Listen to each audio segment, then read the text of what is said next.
there's an obvious threat that's coming from the right that everyone in our world is constantly talking about. And there's another threat that's coming from the left that cloaks itself in language of justice and righteousness and morality.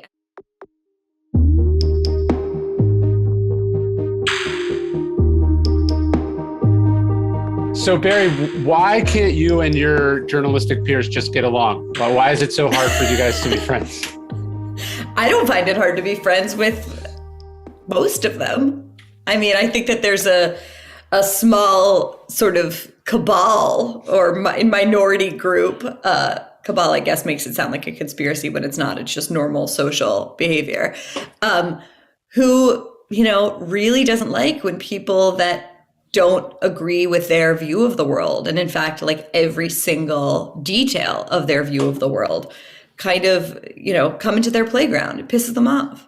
You largely agree on probably most issues, right? Isn't that the weirdest part? Like, I mean, it's not like you're like some outsider who came out of nowhere and it doesn't make it. Of course you wouldn't get along. You got along for a really long time and you share very similar backgrounds and beliefs and lifestyles and all these things.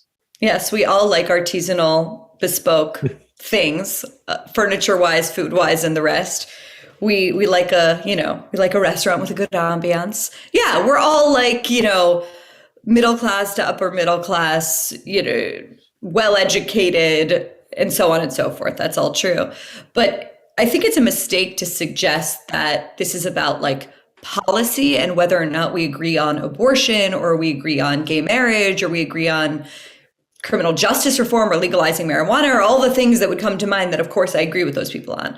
I think what this is about, and I'm curious if you see it the same way, is about kind of like bedrock fundamental assumptions about the goodness or badness of liberalism is how I would describe it.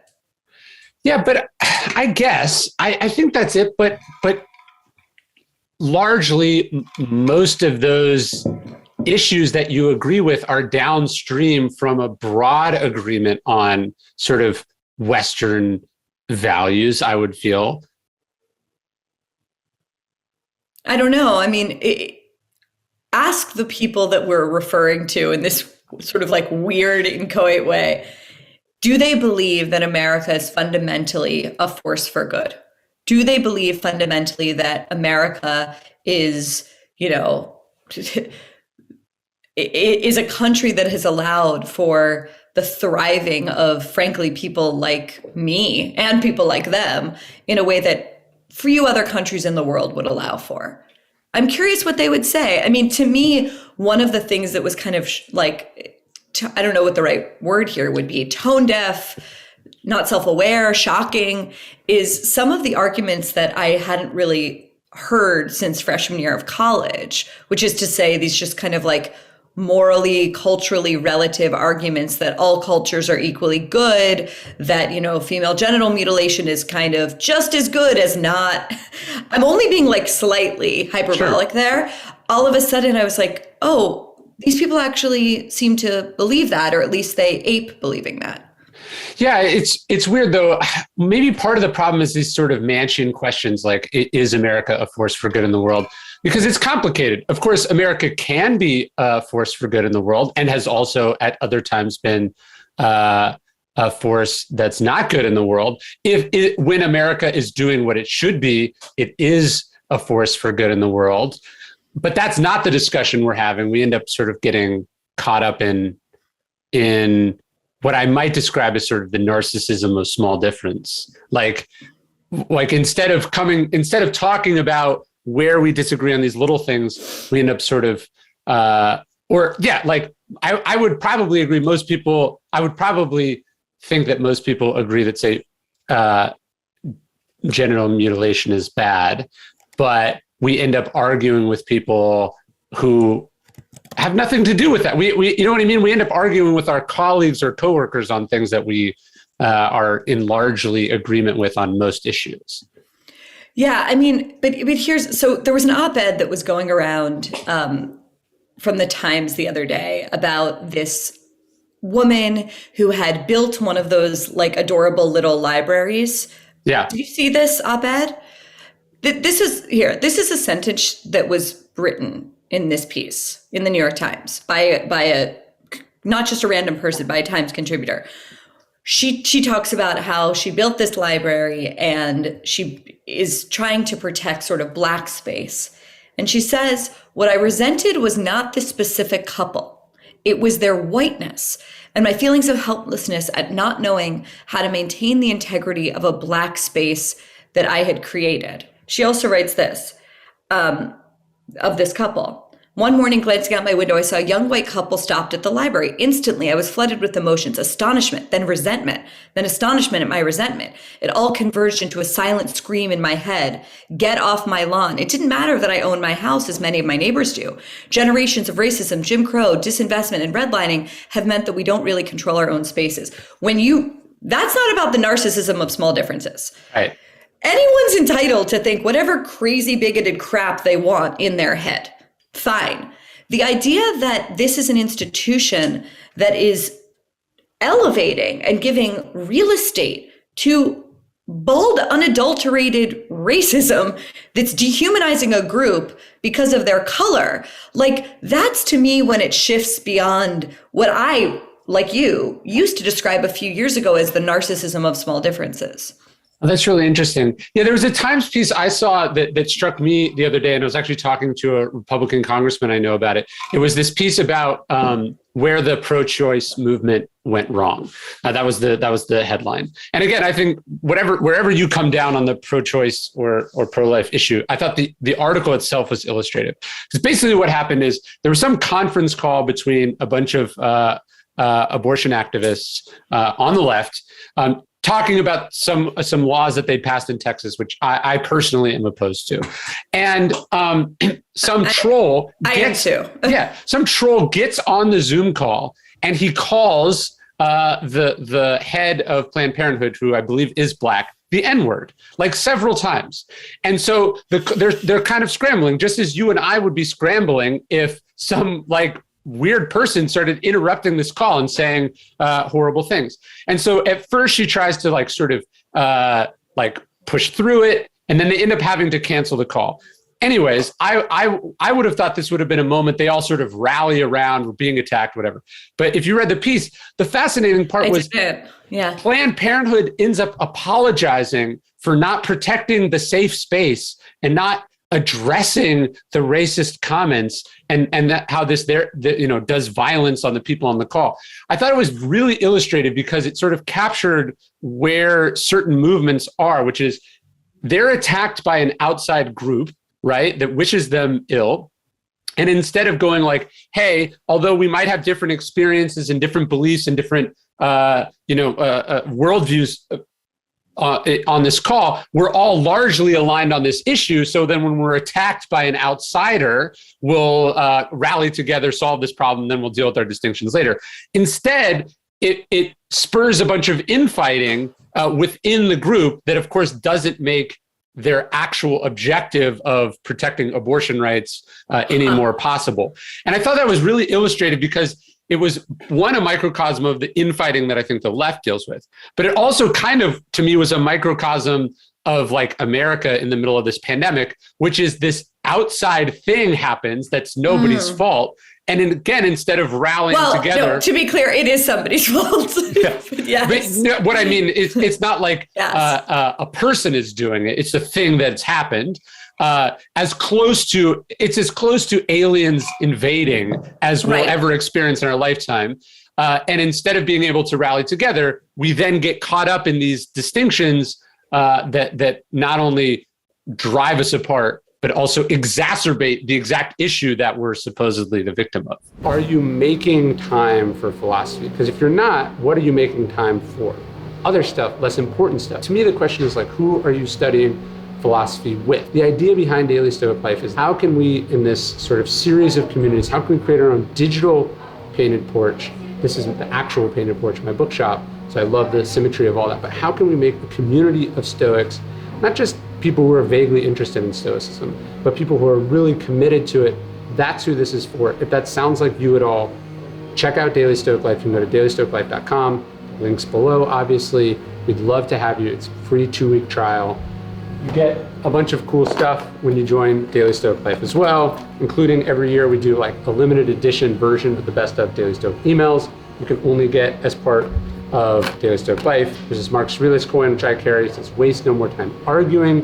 What a good man is like. Be one. We'd love to have you. Give it a try. I'll see you soon. I have to look up the abortion story. I thought the one you were going to set up for was the op-ed that was just, I don't know if you noticed the discussion over the past few days on Twitter. You're healthier than me and much more steeped in Stoicism, and hopefully will intervene in my life to make me as disciplined as you are. But in any case, if you were on Twitter over the weekend, there was this whole conversation stoked by an op-ed in the Times, of course, about from someone who was adopted. And it was basically like, I wish that like the trauma of adoption is so horrible that, non-existence would have been a better alternative. And it led to this wild conversation where it's like, oh, now we're at a point in the discourse where we need to justify existence as being a fundamental good. It's a little mind-bending. That is fascinating to me because I experienced it when I was writing the Gawker book. You realize that ultimately the sort of real victims of this way of thinking is primarily the people who, like, it's not fun to be those people. Like the cycle of New York Times op-ed, Twitter outrage, yes, weird self-flagellation that comes after and then sort of repeat ad nauseum. I thought, like, when you left the Times, I was happy for you in the sense that it felt like you were cutting free of a not so fun place to be. Yeah, I ejected myself. I will say that cycle that you're talking about, when you're inside the institution, that one or 20 others we could point to, it's so hard not to get caught up in the spin cycle. And, there are times that I remember I'm so embarrassed now, where there was a wedding weekend, a family wedding, and I was in Nashville. I'd never been to Nashville. I was excited to go to Nashville with barbecue, blah, blah, blah, blah. I could barely get out of bed. I was so flattened by one of these cycles, so depressed, so like humiliated and embarrassed and all of the worst things that we can feel. And looking back on it, I'm like, oh, that never happens to me now. Right. And it's amazing. Yeah, it's like it's like a ship is sinking and you have to like kick out just far enough that it doesn't suck you down into it. There's like a toxicity and a self-loathing and a just fundamental unhealthiness that seems to define, I don't think it's just a left-wing thing, but it seems to this sort of people who live their life primarily through the internet outrage machine, the political internet outrage machine. It's just not a way to live, I don't think. Well, it's a choice, but I don't, to me, it felt, I'll just say that I'm not a person prone to being down or depressed, thank God. But when I think back over the kind of like, I don't know, the lows that I reached and the despondent feelings that I had, I don't wish that on anyone. It's just such a time waste. It's such a waste of our time here, not to sound too cheesy about it. No, I think that's right. It's like sometimes I'll look at, when I do go on Twitter, I'll look at like the amount of tweets that a person has sent. And it's just like, it is an interesting representation of how much time a specific person has spent shouting into a void of nothingness over things that there's no way they remember tweet 11,013, Yeah. I mean, if there's any sort of silver lining, Nellie and I were just talking this morning about, whether or not, like, how censorious Twitter is going to become under the new CEO. And I think it could be bad based on people that have already been kicked off in the past few days. Mike Solana had a great column about it for my newsletter. And I was like, well, maybe I would, maybe I'll sort of, find myself in the maw of it. And maybe that will be a liberating thing for me. Not to say that I'm cheering, censoriousness on that platform or any other, but, it's interesting to sort of like look at your life at a distance, be like, wait, what would it be like if I just like wasn't allowed on Twitter? Well, I was thinking about that. Like the test, I think, of addictions is often like, if it was invented today, would you use it? Right? Like if they invented alcohol today, we'd have a very different relationship with it than like the fact that it's sort of always been with us.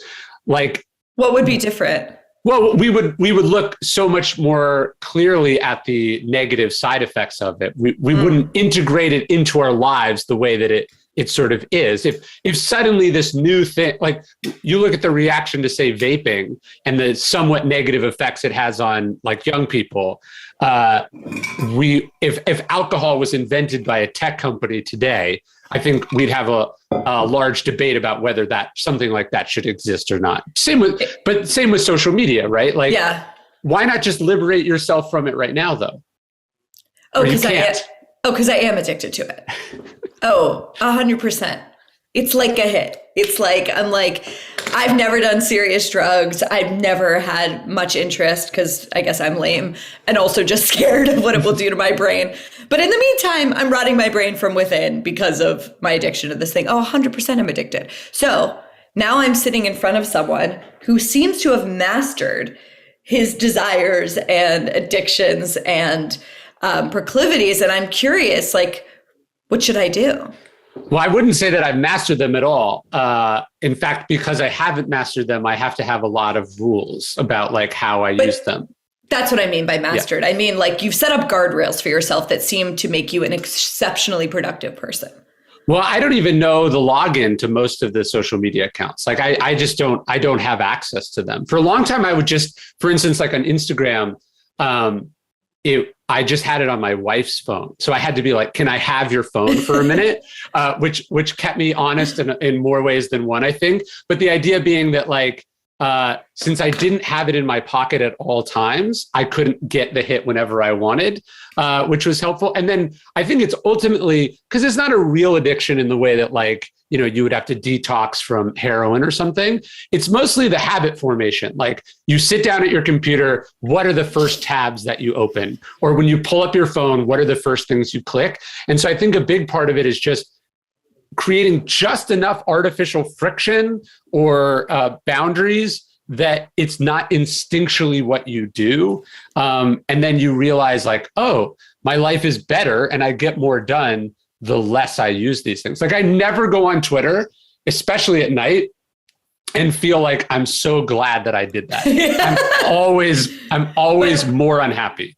Ryan, I'm a fan, but I don't know enough about your personal history to know, like, were you ever seriously enthralled to these platforms and needed to do that for yourself? To me, it's less the platforms and it's more just work in general, in which like the platforms are a form of work. I think that's what's so insidious about those platforms is that we tell ourselves it's part of our job. Right. So it's like, I'm not just entertaining myself or arguing about politics. Like this is my job as a writer or a thinker or even like as an informed citizen, I have to do it. So I think for me, it was just like the incessant checking. But one of the benefits of having kids is you realize who you're stealing the time from in a way that you would never, apparently I'll steal an unlimited amount of time from my wife. I'll steal an unlimited amount of time for myself. But a 5-year-old, I start to be like, oh, this is shitty. Like, this is mean. Okay, so I was saying before we started recording that I read an essay of yours that I loved, and I sent it to a bunch of people. And there was also a poem in it that I sent to a bunch of other people, my like fancier friends, who I was like, they just need the original poem that this is based on. And do you know what piece I'm referring to? Is this the work family scene? Scene, yes. And well, I'll restate the argument to you to make sure I got it right, which is it's so simple, but it was so like, aha, which was, you know, there are 3 things: work, family, scene, you call it scene, but I'd call it friends, social life, frankly, like Twitter and like online friend life too. And you're like, you get to pick 2. That's it. No way around it. And I was like, oh, really? And then as I was reading it, I'm like, yeah, you do get to pick 2. And that's one of the shifts that I've sort of begun to feel in my own life. We don't have children yet, but want to, trying to. It's hard, I guess, when you're 2 women. And you know, as I've sort of been throwing myself more into my work and building a company and the rest, I'm like, oh, wait, like I used to go out all the time. I used to be with my friends all the time. Like, what happened to that part of my life?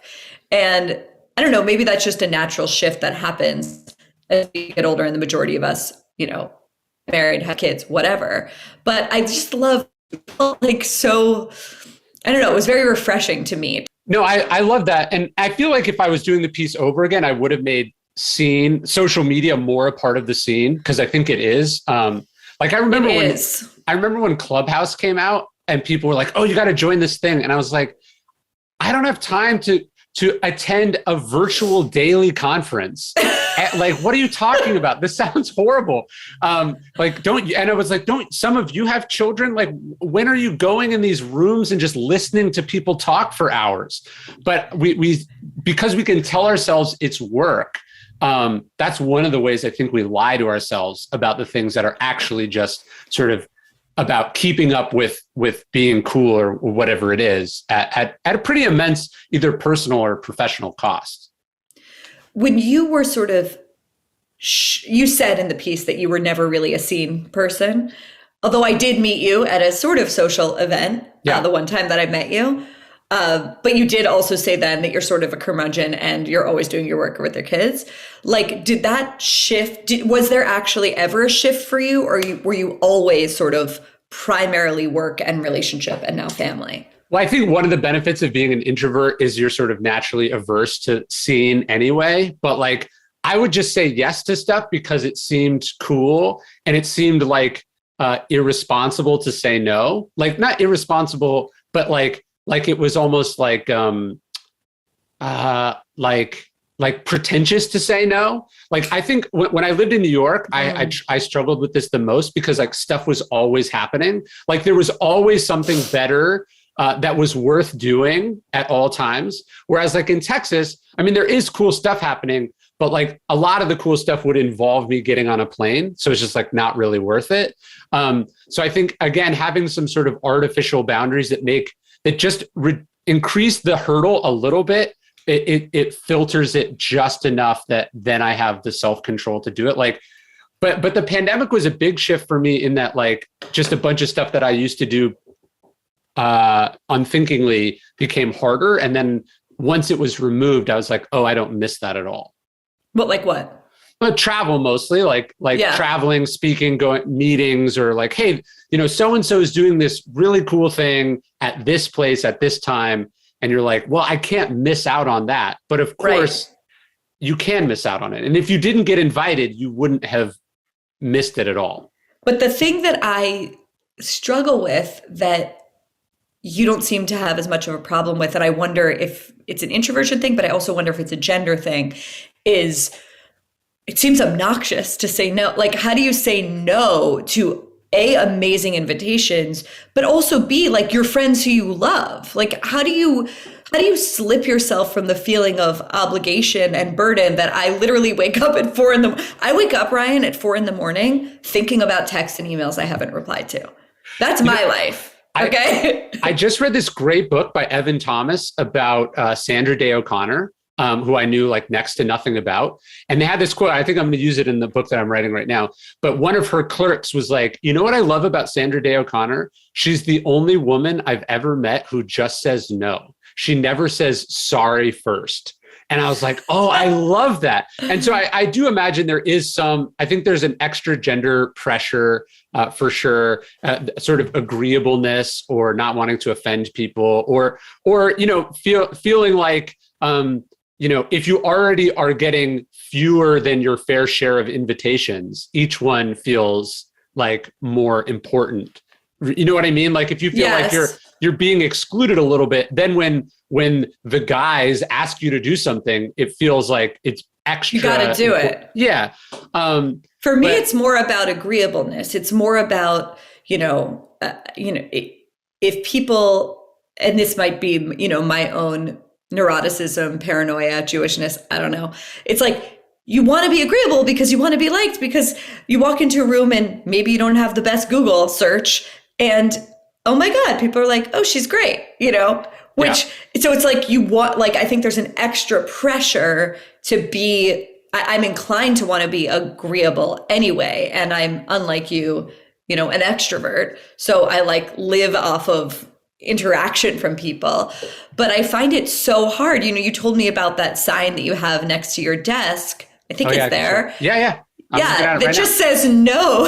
And I think it was I think you took it from Oliver Sacks. Is that right? Mm-hmm. Yeah, I remember that. And I came back after I met you and I was like, and I told Nellie, my wife, and I told people that are working with me, I'm like, isn't that amazing? Like, and they were like, well, you could do that. And in my mind, I'm like, I really can't right now. Does it help you when you think about the costs, right? Opportunity cost to me is the swing vote in all these discussions. Do you think about what it costs you to say yes all the time?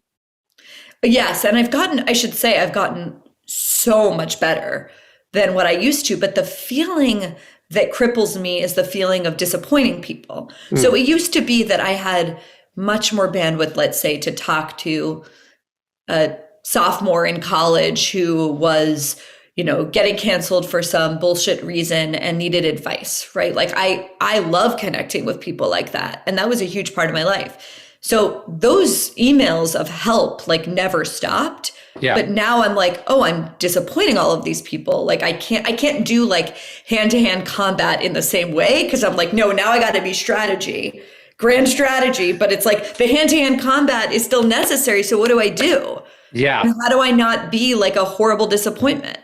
Yeah. I mean, one of the ways I think about that is like, what are you willing to do? And then what are you not willing to do? So like for me, like I just hate getting on the phone like that. I hate getting on the phone because then it has to be scheduled. And then once it's scheduled, then it sits in the calendar. Then I have anxiety about it. Then yes. And you feel trapped. It's like if I have a free day, which never happens, and then I see it like 4 p.m., there's a call. I'm like, this day sucks. Now my whole day is around that thing.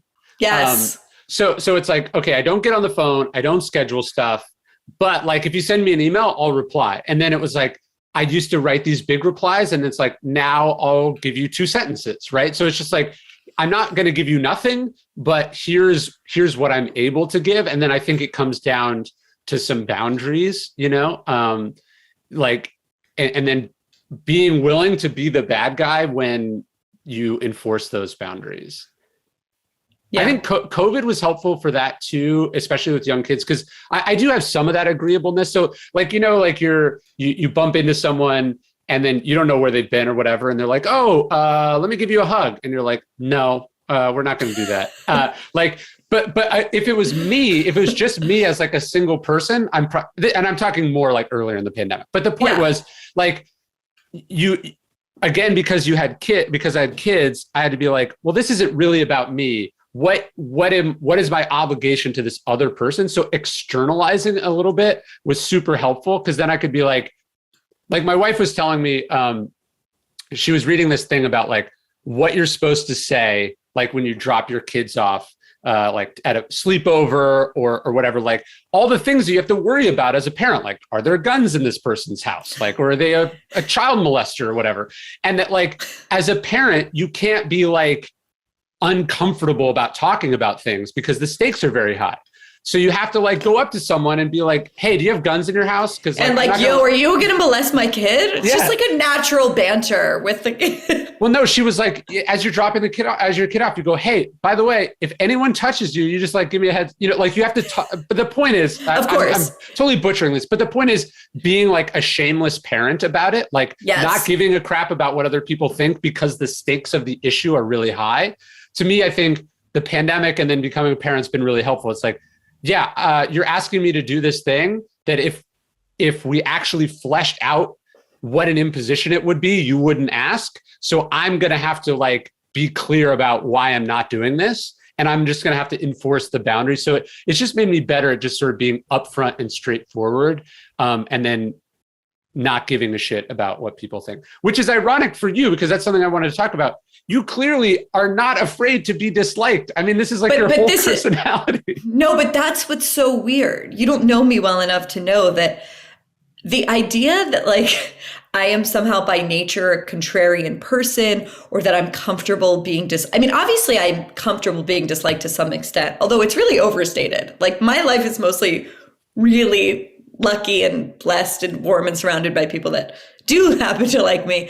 But I like being liked. Like when I meet other people who maybe would fall into like a similar lane to me, professionally or like in terms of like public perception, I'm always like, oh wow, like we're so different. Like I really like getting along with people. I'm very uncomfortable. I mean, I think compared to most women, I would say I'm more confrontational, but like in the scheme of personality spectrum, not at all.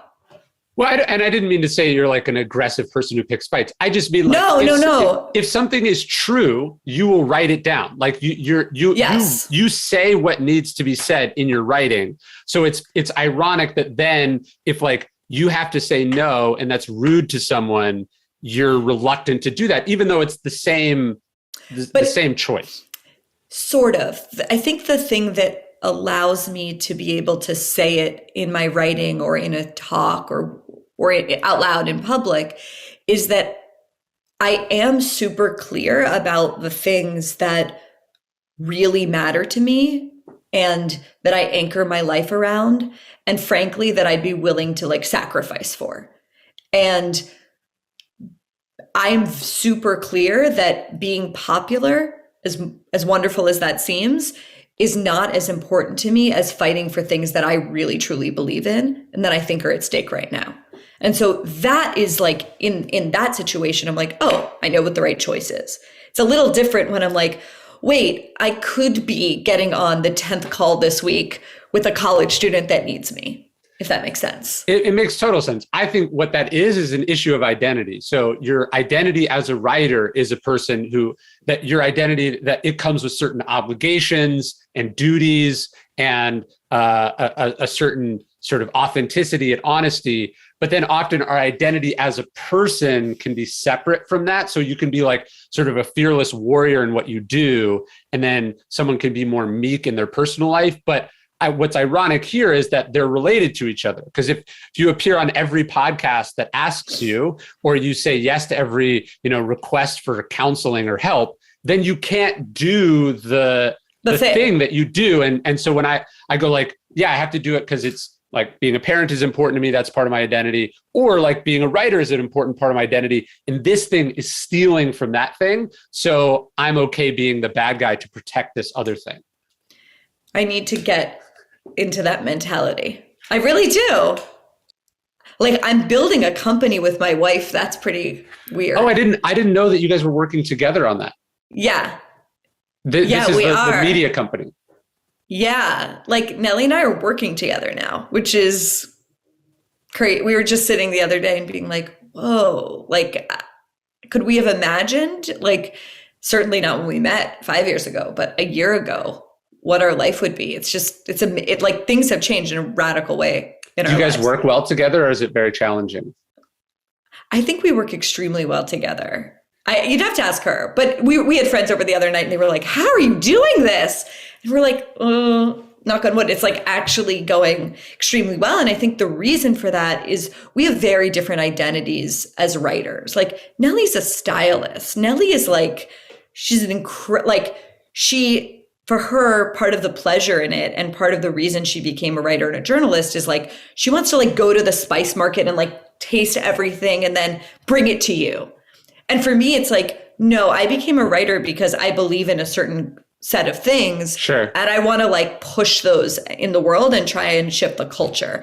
And so she gets to be the like, the like fancy precious cupcake, and I can like be the cake stand, and I'm totally happy with that. I think the other interesting shift for writers, of which you're experimenting with and exploring, is like the writer as their own boss and the sort of writer as entrepreneur. Like, I think the Substack stuff is very interesting because you kind of did it like before any of us. Yeah, my path has been a little bit different and a little bit that way, but it's interesting to watch some of these people talk, and then people in journalism sort of talk about it from a very angry way. Like suddenly people are making all this money, and it's like, no, your work was earning the same amount of money before. Just there were several middlemen between you and the customer who were keeping all that money. And that's why you were only making $80,000 a year as a salaried employee of insert institution. And now you're the media company, and it's a pretty lean, efficient, and maybe even profitable business. Yeah. The challenge, I think, is that it unfairly rewards, and maybe fair is the wrong word, but if you are this model, right, it doesn't work for the people that make like the meat of like the protein of a place like the New York Times or the Washington Post or the Journal, which is like, obviously, like, we're writers, we notice bylines, but most people who read the Times and they're reading about like the way that Apple's caving to the CCP in China, they're not noticing like, oh, Jack Nicklaus wrote that story. Yeah. They're just like, oh, that's news that's important to me. And the person, this new mode, and who knows how long it will last for and when it will morph, rewards people that have already sort of created a brand for themselves as a name. And so I'm really curious to see, and I'm trying to do this somewhat in the writers and reporters that we're elevating inside like the Common Sense newsletter universe, are writers that don't yet have that brand, and thinking like, oh, how do we elevate this person that's writing about this issue in a way that we think is really, really smart and deserves a wider audience? And it's also tricky though, because as a writer who writes for an institution, your job is just to say whatever the story is supposed to be. But then when you have paying customers, this is something I have to think about with Daily Stoic. Like, I've had to set up certain boundaries again, so I don't see what people think of what I'm saying. And I don't even see necessarily like the financial impact of certain decisions. Like, I don't want to know how many people unsubscribed because of this thing that I wrote, because that will make it harder for me to say what I think is true, because so now I'll have this financial filter.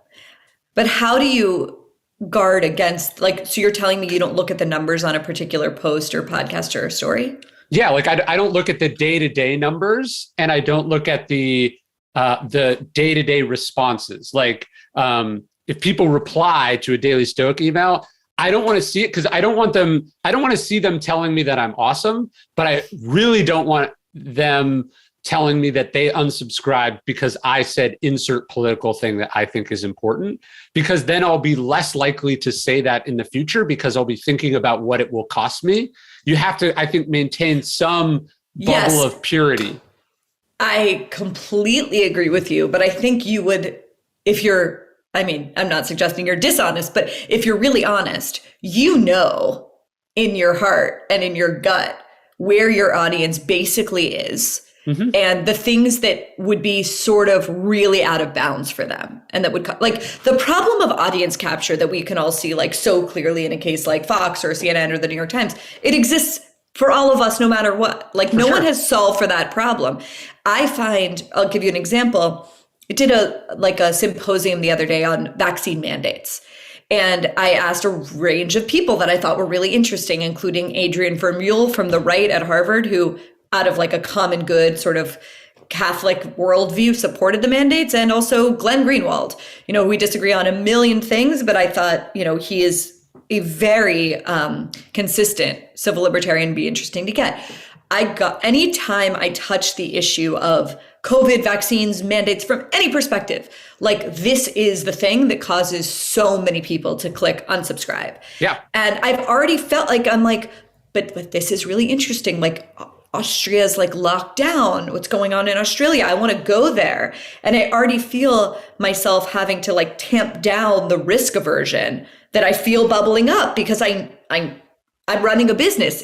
I'm obligated to see what my subscribers like and don't like, right?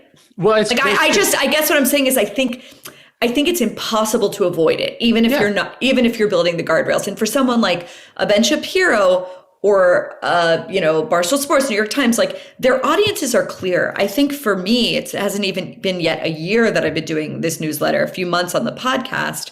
Like my audience is unclear to me still. And I don't fall, I think like you, Ryan, into like a clear lane politically. And I think that makes it a more difficult needle to thread, because it's like, I know I have disillusioned liberals, but they're liberals. Yeah. And I know I have people in the center right. And like, what does that mean? Well, and by going one direction or the other, it could be, you can get a sense of like how being clearly in one camp or another is a clearer, safer financial decision. And to maintain the ambiguity or it's not even contradictions, but the independence to be able to pick and choose. The tricky thing is that is both financially risky, but it's also the sole reason that you exist. You know what I mean? If you were just like everyone else, you wouldn't stand out. And so there is this tension between, there's that line from Henry Ford, which I don't think he actually said, but like, if I'd listened to my customers, I would have made a faster horse. That's what he said about the invention of the car. So it's like, you also have to understand that people don't really know what they want, right? They know that's what like the Steve Jobs thing. Yeah. Yeah. They know what they Wasn't think that the Steve Jobs thing? Like you got to show people what they want. Yeah. Yeah. And you have to realize that you could, by telling people what they want today, that might be the safe thing, but it also may well be the most dangerous thing as views shift over time. So you don't want to be someone who was very of the moment in 2020 or 2021, but you don't realize that you're actually committing slow motion career suicide that's going to come back and get you down the road. Totally agree. And I think, but it's an interesting, so the beauty of being at a place like the Journal or the Times, right, is that you're insulated from this information. And, obviously different companies had different models. I've read in your book about, the Gawker leaderboard, and the truth is, like, when a story of yours goes viral at the Times, even if you're not like in Parsley or whatever the data center was, it had a different name at the Journal. But the good editors would kind of insulate you from that and explain that, a good publication means a mix of things. I'll give you, I am extremely interested in China as a subject. China and a lot of other foreign places, foreign stories do extremely badly with my readers and listeners. They're just not as interested. If I did culture war stuff every single day and what's going on at this crazy prep school or crazy college, I'd be a very rich lady. But I feel, for the sake of my soul and integrity and good journalism, and also, like, I think that the job of an editor is to curate what they think is important and interesting for a reader. Like, I'm going to take a hit when I do those kinds of stories, but I'm not going to stop doing them. How do you manage that? I imagine it would be sensitive in your space where, like, the culture war stuff, let's say you write about this or that. You're coming at it from a place of intellectual curiosity, let's say, or nuance or whatever, but you understand that it's also playing to a certain percentage of the population that's like acting in bad faith, or that you're utterly misaligned with on everything else. How do you think about, and I feel like some of the people in the sort of intellectual dark web have not navigated this well. How do you manage to say what you think, do what you think is important, but then not be used essentially as like a cat's paw for like bad people who want bad things? The easy answer for me is to say to you, I don't think about it. I just, try and pursue the truth and try and pursue. Of course I think about it. Of course I do. There's a reason that I get invited on a lot of shows on a certain network, as you can imagine. And I haven't gone on them ever. And of course I'm aware when I do a story of the way that it can be used. That's one of the reasons that I think it's really important for me to both personally appear as a person in full with all of my contradictions and all of the views that I have on any number of topics that would make me detestable to the people that like my coverage of the culture war.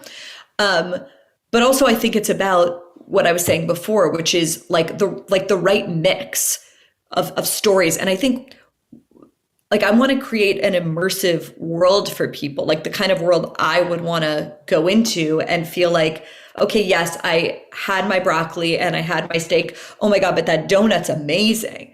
Right now I'm struggling with the donut category. And the reason for it is that, people came to me once I left the Times for culture war reasons. I mean, I think it's a limited way of explaining it, but let's just say that. But I know that if that's all people get, it will give them a total misperception of the world. It may kind of radicalize them in a way that I think is irresponsible and also just inaccurate.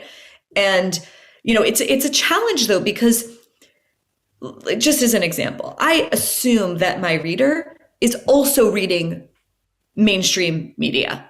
And I assume that they're getting tons of coverage about January 6th and Trump and all of the rest. And so I'm like, can I really do that better than the New York Times can? Better than the Washington Bureau? Like, I don't think so. So in part, it's like, I think this will evolve over time. And the more that I can really create a full universe and not just like a stream that I'm very good at, then I think that I'll start to do some of those stories that right now I've sort of ceded to the mainstream, if that makes sense. It does. It does. Yeah. It feels like an obligation that one would have to have in your position, that not all these sort of outsidery intellectual figures are as cognizant about. And I see the damage that does, because I get the crazy emails from their fans sending me, weird stuff. I think you have to think about the context in which the things you're making are being used. Yeah, I agree with that. And for me, one of the challenges right now is that, people are coming to me for a certain thing and they get an email from Bari Weiss at substack.com, but it's like, but I'm also interested in like satire and shouts and murmurs type pieces. And there's just, right now, there are so many kinds of things that have no home in the publications where they a decade ago would have. And I'm really interested in publishing a much broader range of things. But I feel like I need to almost like acclimate my audience to getting used to that. And that for me begins with publishing people sort of in like publishing independent, free thinking, heterodox people on a range of different subjects. And that I think I've been able to do extremely well. And I'm not sure there's anyone else on Substack that's quite doing that. Yeah, the heterodox stuff is cool. One of the things Peter Thiel told me, and it's funny that you brought up that you don't see yourself as a contrarian. He said, like, it can't just be like putting a minus sign in front of like whatever the status quo is or whatever conventional wisdom is. I love that. Yeah. What there seems to be, it's almost like politics of spite on both sides, where they're like, oh, here's what so-and-so thinks, or here's what some people think. I'm going to think the opposite of that, even if the opposite of that is really stupid or obviously wrong. Yeah. What would be an example? Like not getting the vax or something? Yeah. I mean, vaccine is one, but just this like reflexive sort of opposition to, on both sides, to what data might be or something that makes you uncomfortable. Like it doesn't seem like a fun way to live. And it also, I think, can drive you to some pretty dark intellectual corners also. Yeah, I also just don't think it's like generative. Like it's very easy to be anti-woke and dunk on that all day long. And to some extent, I think it's important because I think that ideology has a tremendous amount of power. I really do. So I think it's important to expose it. But I also think there are other things. China and the rise of China being one, AI being another. And there's so many things happening right now. We're living in like a really transformational moment. And so, yeah, I know how to do that kind of story, the culture war story, so well. And I know how well that it does. But I hope people that have been reading me and listening to me see that that's really not what I'm all about. And in fact, like on balance, it's just a slice of what I'm trying to do. Well, and some things are just kind of, they're pretty straightforward and simple. So it's like the Trump one is a good example where it's like, oh, maybe actually he's playing this like 4-dimensional chess and he's like it's like, he could also, he's probably just an asshole, dude. It's not like, it's not that complicated. So I've been in the Signal group where people are like, do you think he's running? What do you think he's met? I'm like, he says everything that comes into his mind. Yeah. Of course he is. Yeah. Like, what are you talking about? Like, how are we still trying to imagine that this person is playing some kind of, 4-dimensional chess, as you put it? Yeah, you can end up overthinking yourself to a very stupid place. Yes, I agree with that. But it's hard because, Trump's a really good example. I wrote, obviously, pieces about him when I was at the Times, but I really haven't since the election, in part because I'm like, what is, like, one of the tests that my earliest editors at the Wall Street Journal would say to me is, okay, you're 20 years old, we don't give a rat's ass like what you think about the Israeli-Palestinian conflict. We're going to get the players involved in that conflict to write about it. So like the test that they always gave me and that I give to young writers is like, what are the things that you are uniquely suited to write about? And I don't feel that I am uniquely suited to write about, the threat of Trumpism when there's so many other people doing it. And I edited thousands of op-eds about it. But maybe that's mistaken. And maybe it's important, maybe it's also important for me to weigh in on that more often. I don't know. I think it is a little bit. I mean, if your silence on it could be misconstrued as somehow an endorsement of it, I think that's the tricky part. And that's the challenge, right? So like, obviously, I've been watching the case that was just heard. I'm blanking on the name at the Supreme Court that threatens to overturn Roe. Do you remember the name of the case? This is the Mississippi 15-week one, right? Yeah. Exactly. And, one of my friends and an editor was like, we really should have a podcast or a piece about it. And I'm like, well, we just had this amazing podcast with Caitlin Flanagan about this topic. And it's like, but no, I'm worried that people are going to like hear your silence as meaning something. Yeah. This to me can drive me nuts. Where it's like, if I'm not weighing in on every single thing that's going on in every single moment, like people read into the silence. And it's like, no, sometimes it's just like, I don't have the bandwidth to do another thing. And it's hard, right? It's hard for me to sort of like know when the silence really matters and when it's important to speak up and say something. Well, I don't know how to. I want to talk about that because it ties in, as we wrap up, it ties into your book, How to Fight Anti-Semitism. Because I remember this would have been in December of 2020, I was talking to a politician I know, and I was like, hey, you should really congratulate Biden on winning the election. And he goes, why should I have to do that? I didn't congratulate Trump when he won. It's not a thing that I should do. And I said, well, I think you know why you should do it. It's because by not doing it, you're leaving it in limbo. And under normal circumstances, you don't have to congratulate a politician for winning an election. But when someone is actively attempting to undermine the validity of that action, then saying something conspicuously matters and makes a difference, right? So I think, and this is the famous poem about the Holocaust, first they came for so-and-so, then they came for so-and-so, and then finally, they came for me and no one was left. How do we know what issues to speak up about, right? How do we know when it's something that, our silence is, as they say, violence, or when we're just chiming in for, our own ego? Like, how do you know what to speak up about and not speak up about? That's a really good question. I think part of it is just like intuition sounds like way too home birthy, but intuition. Yeah. And conscience, maybe. Yeah. What do you mean when you say that? Well, intuition, it might imply that it's somehow like, like witchy. No, it's just not, there's not the moral component to intuition. Yes. Yeah. No, it's conscious. I can never say that word. That's why I'm not repeating it. Conscience. I can't say it. It's just, I can't. I think that's part of it. I also think there are certain things that we each come to be known for. And it's like, people are going to expect me to write about that thing. But for me in this moment, it's like there's a lot of nonsense that we could weigh in about every single day. And then there are things that to me feel like they are threatening like the bedrock assumptions that make our freedoms possible. And, I think that there's an obvious threat that's coming from the right that everyone in our world is constantly talking about. And there's another threat that's coming from the left that cloaks itself in language of justice and righteousness and morality. And I think that one is sometimes harder to see.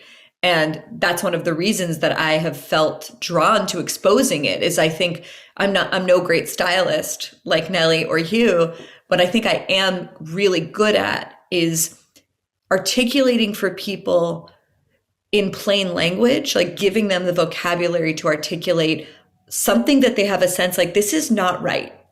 And I don't really know why this isn't right. And I think I'm very good at saying, let me explain to you why I think this isn't right. Right. Yeah, it's like in the last 18 months. So first you have George Floyd and then Ahmaud Arbery, and everyone's sort of like, okay, we should all say something. Then there's this sort of rise in violence against, Asian Americans. And then people are like, should we say something? Should we not say something?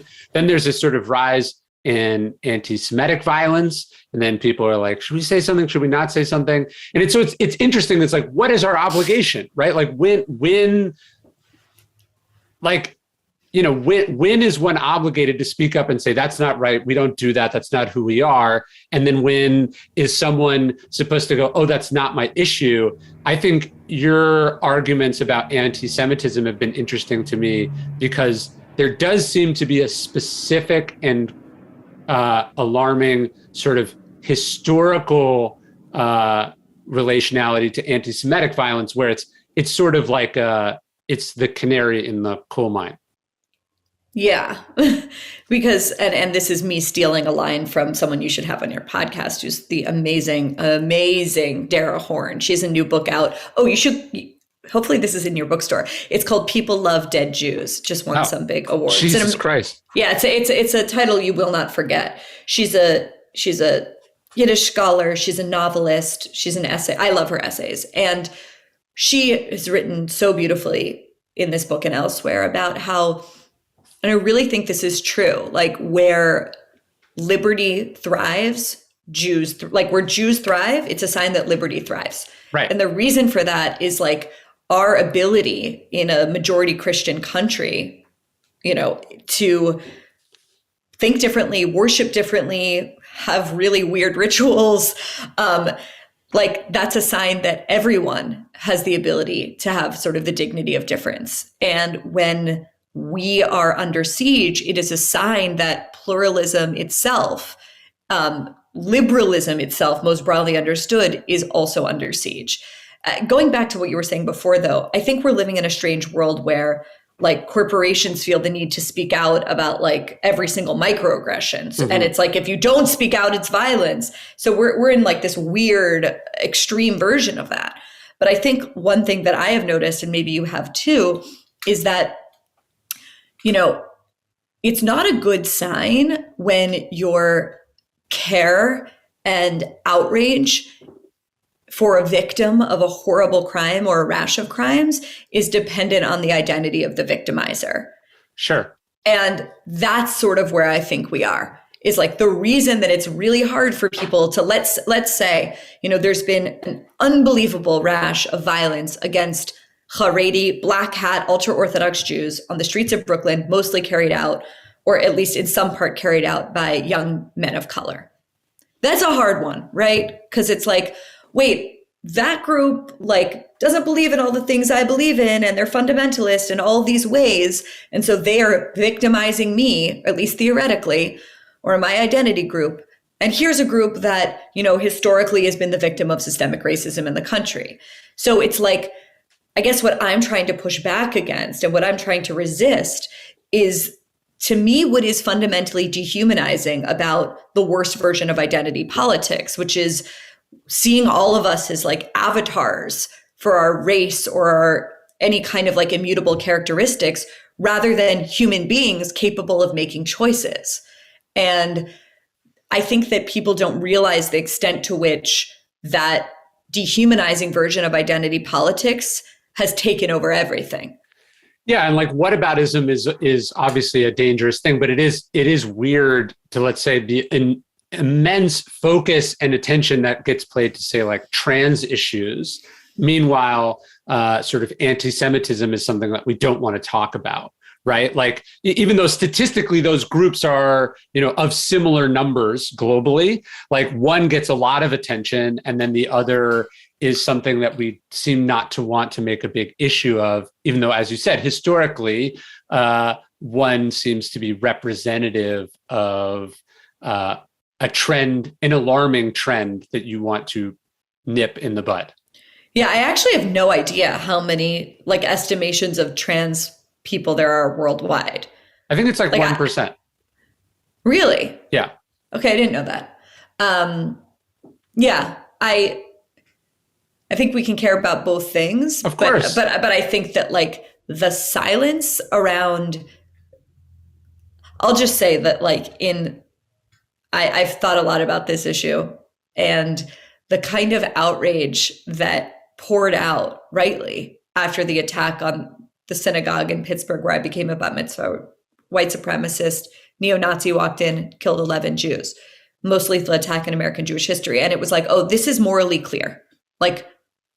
Innocent people, not Orthodox Jews, look like us, sure, attacked by a vicious neo-Nazi. We know. And then when, Black Hebrew Israelites, which, they are not neither Hebrew nor Israelites, try and blow up, but end up killing 4 people, a kosher supermarket in Jersey City. It's like, no one remembers that. Why? Yeah. Is this us filtering it through the media? Is it just, just the random, I don't want to say luck, but just the random way a certain story unfolds? Or no, I think it's intentional. I think, why is it that, Darrell Brooks, allegedly, I should add, in Waukesha, Wisconsin, gets in an SUV. He has a long history of horrible, hateful ideas all over social media, many of which have now since disappeared. He has a kind of avatar, a different identity online. And he gets in an SUV and drives through a Christmas parade and murders 6 people, including an 8-year-old boy and dancing grannies, and injures a ton of others. This was a news story for a day. Come on. It's sort of impossible not to, and meantime, I mean, listen, yeah, I think that there's so much horrible violence in America, not all of them are going to capture the national imagination. I'm personally obsessed with Ghislaine Maxwell. You may be obsessed with Jussie Smollett. Fair enough. But I do think that there is a clear pattern, and it has to do with, seeing people either, as somehow less capable of evil and violence because of their identity. And I think that that's wrong. Well, and this is what I meant when we're sort of talking about what are our obligations. One of my favorite passages in Meditations, Marcus Aurelius says, and you can commit injustice by doing nothing also. So it's one of the first sort of indications we have that quote of all that evil needs to prevail is for good people to do nothing. But when there is so much happening in the world, and you as an individual seem so powerless, how does one know when they should speak up? When they, how much of one's platform are they obligated to use to speak out about these issues? When, as you said, there's also a financial component. I think these are just issues we're struggling to navigate as a society, and we're sort of sitting in this, and then we're just all kind of staring out at this horrible world that we feel powerless to do anything about. Well, I think one of the tests for me is, are people not speaking up about this because they feel they're going to take a hit reputationally or socially? And if so, I'm going to speak up about it. For me, is it's not always, but I think that is an important test is, are people not speaking up about this because they're scared of the cost to them? I'm not really scared of the cost to me. I'm post that, whatever you want to say, post, I don't think I'd be canceled, but it's if people aren't speaking up against, let's say, getting rid of algebra in San Francisco, which is horrible because they're scared of being called a racist. Like, yeah, I'm going to speak up about that because I know that it's not racist to advocate for children having algebra. Correct. So, and I think that there's like an inordinate number of those things right now. But I think the thing to guard against, and I'm always thinking about this in myself, is like, there are also things that are getting a tremendous amount of attention that deserve a tremendous amount of attention.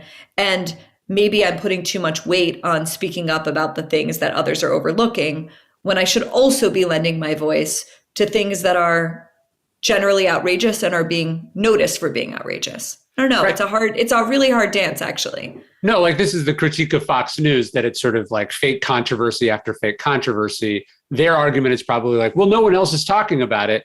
And then the retort to that is, but does it actually matter in any way? Yeah. How do you know whether this issue is a minor issue that you're making into a major stir, or if it's actually a major issue that everyone else is just afraid to touch? Mm-hmm. Yeah, I think one of the ways to know that is to see what is the effect of it if you do speak. Like, right, the criticism of me and people like me who try and shine a light on the liberal left is like, it's just a bunch of college kids, stop. But it's like, well, hold on. What will happen if you criticize this? Might you lose your job?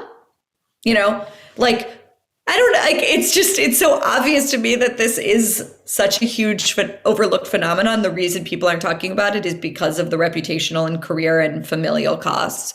But yeah, I think it's a really important question to be asking. All right. I was curious about the intellectual dark web stuff because where people get their information is really interesting. And now that algorithms sort of sort things for us and surface things for us, now that we're several years from the publication of that piece, how do you see that world, and how do you see a generation of young people getting informed by new ideas? Is it still kind of inspiring to you, or now are there parts of it that alarm you? Both. I mean, 100%. Like, I think the thing sort of existed for the briefest of moments, and then it sort of unraveled just like so many other things. And the question of like, why did it never cohere, and was it ever possible for it to cohere, I think is a really interesting one. I think that what that piece captured, and I didn't really fully understand this at the time, like I noticed something, I named it, or I, amplified the name. But I think what it did capture was the fact that there were all of these people that were not known, like their names weren't known to readers of the New York Times. And oh my God, they arguably, obviously, especially Rogan and Peterson, have an impact on the country exponentially more than all of prime time on CNN. Sure. And that to me is both amazing in the sense that, oh, wow, like you really can build new things and you really can sort of like make an end run around these institutions, but also, oh, wow, gatekeepers are important. And, there is definitely, when I'm sort of watching some of these figures, I'm thinking, I'm not sure they've sort of updated their software to understand they're not the underdog anymore. Yeah. Like they actually have a tremendous amount of impact. And is there a sense of obligation and responsibility that's coming with that? And there's a range of people in that piece. And I think that they have a range of different understandings of their role in the world. Yeah. And that, for all the criticisms of the sort of mainstream institutions, without a certain set of principles or rules that you operate by, like standards that you hold yourself to, you can spin off the planet very quickly as well, right? So if you really are just, I take whatever the mainstream view is and I find an opposition view, you end up in fantasy land, like really quickly. I agree. As we see with some of those figures. Yeah, and I think, one thing I'm thinking a lot about for myself and what I'm trying to build, and also just in general right now, is like, we're in a very anti-institutional moment, I think. And, we're living in a weird, almost like tent revival, but online, where people like follow around their little online preacher. Yeah. And the question is like, can you build an institution with the kind of rules and guardrails and mores that I think we both agree are important for sharing a sense of reality and truth with other citizens in a moment where people are just so skeptical of institutions, rightly. Right. And to me, that's like the whole challenge, because one thing that's become just incredibly clear to me is, especially as institutions have revealed themselves to be so degraded and compromised, is, yeah, that's true. But also we need to live in a world with institutions that we can all trust. Like, that's extraordinarily important. And the question is, how do you make that? The problem is not the existence of the institutions. The problem is the decayed institutions that are no longer true to their founding values. And that's right. A world without institutions is chaos, or as Peterson would say, is chaos and disorder, right? Yes. And you need order and values. The problem is what happens when you abandon those things. And there's a second part to it also, which is, without the framework of an institution, how do you mentor new people? How do you like replace yourself? And this is something that I am fixated on, because if the whole show is you and your brand and your personality and your special charisma, like, what happens when you burn out? Sure. What happens when you cash out, or any of it? Like, so like, what was all the work for? And I am like because I think about my own life and the extent to which like everything was made sort of possible because of mentors and people that nurtured me and institutions that formed me and spent so many thankless hours teaching me how to edit an op-ed. Like, I want to be able to do that. And part of it's, I don't know, maybe also personality. Like, and I don't know if this is a gender thing or not, but I'm really not interested in being like a one-woman band. I'm really interested in like creating an orchestra. And one of the things that I think is a shame a little bit about that world, and I think it's beyond the intellectual dark web. It's like the Wild West of the new media landscape is like, okay, yeah, it's amazing that you have this many listeners to your podcast or whatever, but like, what's going to live beyond you? And I would love to see some of those figures thinking about that question. No, that's great. I think that's an awesome spot to stop. I always love talking to you, and this was amazing.